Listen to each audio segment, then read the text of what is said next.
Okay, this is a quick video on how to take your bumper and fenders off of your 95 240 or any S14 really for that matter. It's all very similar. To get your fender off, you have to take the bumper off, and to take the bumper off, you need to take your headlights off. So, starting with your headlights, over here it's a little easier since I haven't taken this fender off yet. But you'll have your main housing, and you'll have your corner housing.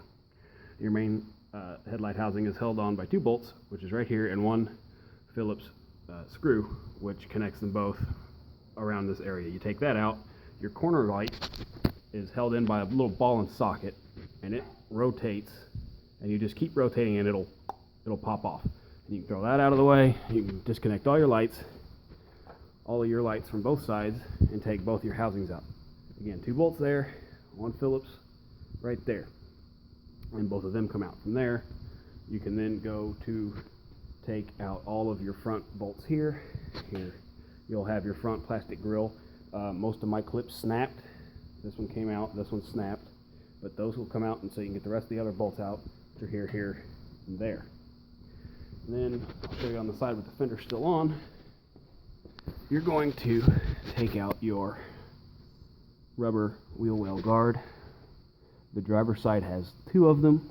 You've got one that kind of protects this all up here. When I say protect, that loosely, because when you take those off, all the way from here down flush will just be covered in dirt. I've got most of it swept underneath the car now, but they definitely do not do a very good job, and that's why these will rust out.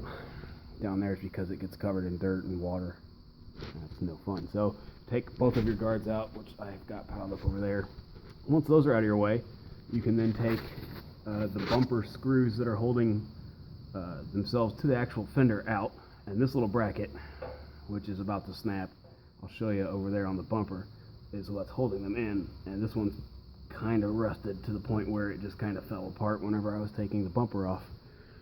But what it's supposed to look like would be like this, and it's holding on three bolts, which you would take off there, and then you'd actually, you don't have to take this off from the car, but I'm not going to reuse it, so it came off. Junk. So once you've got those off, and you've got everything disconnected from the headlights and the corner lights that are actually in the bumper down here that send signals, the bumper can then literally pull, it'll just pull right off. And then you can set that to the side, and you can move on to taking out your fenders. Your fenders are pretty straightforward. Again, this whole car can be taken apart with a 10mm socket. So you can start with the easy ones first if you want, which are here, here, and here. Then you've got one inside the door, which I might be able to show you if I can get this door far enough open. One right there.